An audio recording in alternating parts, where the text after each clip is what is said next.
What's up, everybody? It's Rowdy here, or Dan, if you don't call me Rowdy. Um, yeah, I've been thinking about doing something online for a while. I was actually going to do some podcasting about education. I don't know if anybody wants to hear about that, but that could be another thing another day. And then a couple of months ago, maybe even a couple of years ago, me and Courtney Ryan were going to do like a podcast series type thing on classic albums, and we are going to talk about albums and why they're awesome and go through all the songs and things like that. And we did one, and then I don't know, I don't know. Talk to Courtney while we didn't do it. Ask Courtney. It's his fault, kind of. I'm sitting thinking, what am I going to do all this time, kind of, with this lockdown, and I thought, I'm going to talk about classic albums, and if people want to hear about it, cool. If they don't, okay. So yeah, so I'm going to talk about different classic albums and the ones that I love and reasons why I love them. And that's one thing I'm knowledgeable about is music. Um, I don't know much about most things, but I know a lot about music. Okay, so the first album I'm going to kick off this, if it's going to be a series, I'm going to kick off with is not probably, the greatest album ever recorded, ever in the history of music. Um, Now, most people know that James Brown is my favorite musician of all time, but this album is not by James Brown. Um, James Brown kind of didn't really make albums. He made songs, and somehow they kind of ended up on records, but he never really made albums. Kind of. He did make Christmas ones and stuff. But anyway, this album that is the greatest album of all time, by a band who started out in Los Angeles. And this album came out in 1987. I was 8 years old when I first heard this, and these days it's probably quite a tame album, but back then it was pretty hectic. And this album is Appetite for Destruction, Guns N' Roses. Hate it if you want it, awesome if you love it. The greatest album ever. Got my vinyl version here. It's not the original vinyl I ever bought for this album. The original one I had got stolen a long time ago, but I got it on vinyl again. Greatest album of all time. Why? Lots of different reasons. For me personally, this is a very very meaningful album for me. A lot of nostalgia attached to this one, and I think the reason it's so important to me is it starts off with when I was little. I grew up in a house full of music. My mum, amazing musician, God rest her soul, could play guitar, sing, she had amazing voice, amazing voice. My stepdad was an amazing guitarist, like blues guitarist, played lead. Um, I don't know, not many people played with him, but he was amazing. So I grew up in a house, all kinds of awesome music. Um, but apart from James Brown, um, the only music I listened to was what my parents listened to. They played all the music in the house. They owned the record player. I don't own my own record player, so I listened to what they listened to, and most of that was Led Zeppelin, Sabbath, Jimi Hendrix, a lot of soul, a lot of Motown, which I'm really really grateful for. Um, but the first album that really I bought with my own money and found all by myself, kind of, I was introduced to this album by Johnny DeBoer, who most of you know is kind of like my big brother, and he played it one day, and I was just like, "Whoa, what is this?" I think the first song I ever heard was "Welcome to the Jungle." And for those who know this album, and when you put on "Welcome to the Jungle" and it first kicks in, um, what an intro! What an intro! It really welcomes you to the jungle. It's such a fantastic intro. Um, yeah, Slash's guitars just kick in, and then you got Axl kind of wailing in the background. Um, Fantastic, fantastic. So yeah, first heard this when I was 8 years old at Johnny DeBall's house, and I was hooked, instantly hooked. It was grimy, it was dirty, it was just raw, and in a way that albums hadn't been before that. At the time when this album came out, there were a lot of bands like Poison and Motley Crue. I got nothing against those bands, some of those songs that they did I like. I still play Every Rose Has Its Thorn on the guitar. But Guns N' Roses were next level, and they kind of started in the same vein as those bands, but they just grimed it up. They just filthied it up, dirtbag filthy all the way. Um, since buying that album the first time on record, I have owned maybe 30 copies of it. I think 30 copies. I know I've owned it at least 3 times on vinyl. CD, I've owned it on CD easily 5 times. Scratched, stolen, burnt in the car. Um, I've owned it on tape. I don't have it on tape anymore. Who's got tapes now? Apparently they're coming back. I don't know. Don't know why. Worst ever way to play music. Anyway, um, yeah, I had it on tape like easily 10 times on tape. Easily. Broken, stolen, burnt. Things get burnt. Got the videos. Yo, the videos. This one here, it's got all the different music videos. It was cool as. Use Your Illusion 2, live in Japan, Tokyo Dome. Got me t-shirt, yo. This was probably my 5th or 6th kind of reincarnation of this t-shirt. First one I had, I bought when I was maybe 9. I had to do a lot of lawns and wash a lot of car windows and all kinds of jobs around the house to buy that t-shirt. But when I first had it, man, I thought I was the man. I was. Um, got this one here. Had to find this online because I know for a long time the image was banned. Whoop, am I holding up the right way? The original album cover. Robert Williams, mad artist. I'm gonna buy his art book soon. He did the original cover. And it got banned. I mean, like I can see why. I guess it's tame these days, but back then it was pretty hardcore. And then recently, my latest T-shirt from Not on This Lifetime tour. Never thought they'd come back to New Zealand. I saw Guns N' Roses when I was 11 at Mount Smart Stadium in Auckland. Awesome. But my stepdad took me to that concert. God bless. Rest in peace, stepdad. Brendan, thank you so much for taking me to that.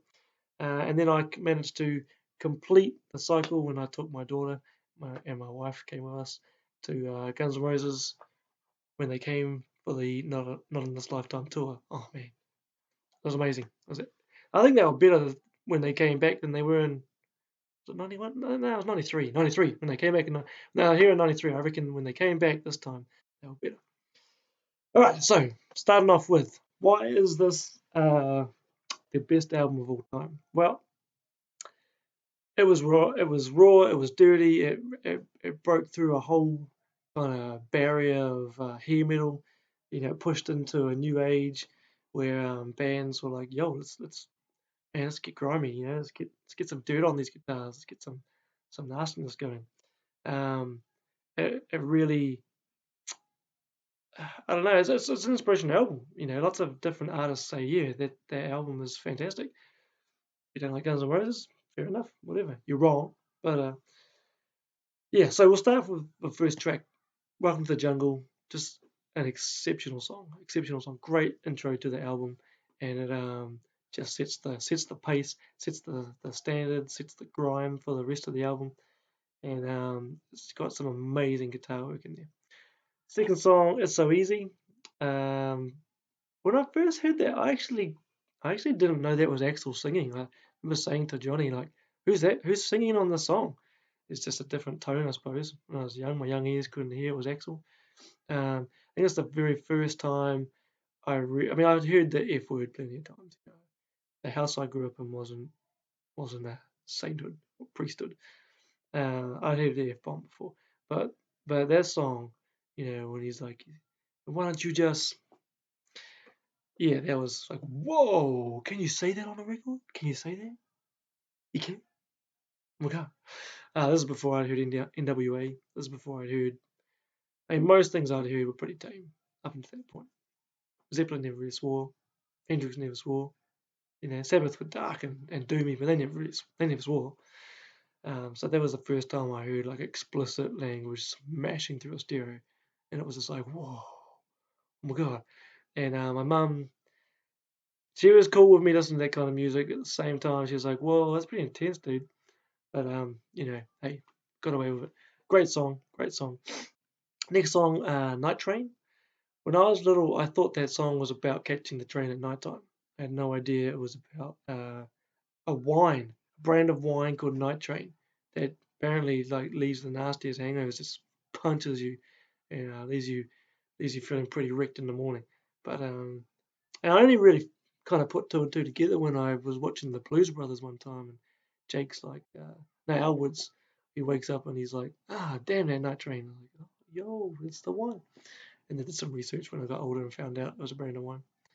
But another great song. After that is Out to Get Me, which is a slamming song. It's a fantastic song. It's again real attitude in that song. After that is Mr. Brownstone. Goddamn, Mr. Brownstone. When I was little and naive, I thought Mr. Brownstone was about an old dude who annoyed Guns N' Roses. They couldn't get away from him. He was annoying. Just conjured up this idea in my head of this old guy following them to the bowling alley and just being a right pain in the ass. My childhood ended the day that I found out what that song was about. Some people say that their childhood ended when they found out that Ring Around the Rosies was about the Black Plague. Some people say that their childhood ended when the first time they heard their mum and dad having sex. Some people say that their childhood ended the day that they, I don't know, came into puberty. My childhood ended the day that I found out that Mr. Brownstone was a song about heroin addiction. Trying to kick heroin. Mr. Brownstone. Yeah, it made me grow up real fast.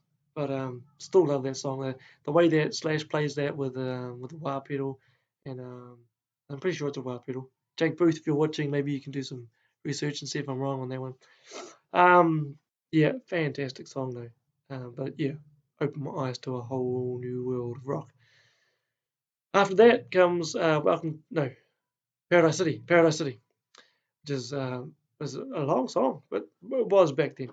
But it's an epic song, and I love the way it starts off like kind of, dare I say, almost hippie-ish, and then it's got this beautiful kind of ballad feel to it, and then it slams into like the verses, the fast verses, down and a down and a down and a down down and a down and a down and a down, and it's got that real fast pace where Axel's almost rapping, you know. At the very end, just kicks into high gear and it's just a big uppercut, big grand finale finish, which is the best way to finish the first side of an album. Okay, people out there, anyone listening who didn't grow up with vinyls, you had to turn the side over. This, you had side A and side B, and when side A finished, you had to flip it, turn it to side B. Same with tapes. Turn it over, put it back in, push play again. I mean, some people don't even really remember using CDs. Oh my god, you can skip the song. Um, but you could play the whole song, the whole album, the whole way through. Vinyls, flip it over. Right. So the end of Paradise City concludes side A, and it's like, yeah. And then you flip it over to side B, and you start up My Michelle, and it's dark and it's grimy, and it's like, whoa, man, that song's been recorded in the street, you know. Daddy works in porno now that mommy's not around. She used to love her heroin, but now she's underground. That's some fantastic lyrics. I love it to this day. I'm just like, yeah, man, that's Axel saying some stuff. I love that song. Love that song. After that comes my least favorite song on the album, Think About You. I don't know why I don't really like it. Johnny loves it. Johnny the boy, he's like, that's a great song. And when we used to go on our road trips in the car, he'd always be like, no, don't skip that song. Let's listen to it. Always gave it to him. It's his car. Um, but I don't know. Just never really grabbed me. It's not a bad song. It's not a great song. It just didn't have the the slamming emphasis the rest of the songs on the album had. I don't know, whatever. But the song that precedes that one, Sweet Child of Mine, greatest song ever written. Nah, actually, that's a bit cool. That's a bit cool. One of James Brown's songs will be the best. But it's definitely up there. Sweet Child of Mine is definitely one of the greatest songs ever recorded, ever. Um, yeah, I know that it gets overplayed on the radio. I don't listen to the radio purely for those types of reasons. I don't want my favorite songs to get ruined. But it's a beautiful song. It's got that beautiful intro. And there's a great song and a great story in Slash's book where he talks about how him and the drummer wrote that song. But it's a beautiful kind of, it's got so much soul, it's like a beautiful song. And then it goes from light to dark. It's got that really nice kind of major notes, and then it flips. I mean, like, it flips to the minors, and it kind of becomes quite grey, and the clouds come over, and then it's stopped being a love song, and now it's about, I guess, heartbreak. I don't know. Never met Axel. That's what I'm assuming. That relationship turns sour. But in the middle of that, piecing those two light and dark parts together is probably the greatest lead break ever performed by a guitarist. I know people out there going, really? What about Jimi Hendrix and Jimmy Page? And yeah, cool, whatever. That lead break in Sweet Child of Mine is something else, man.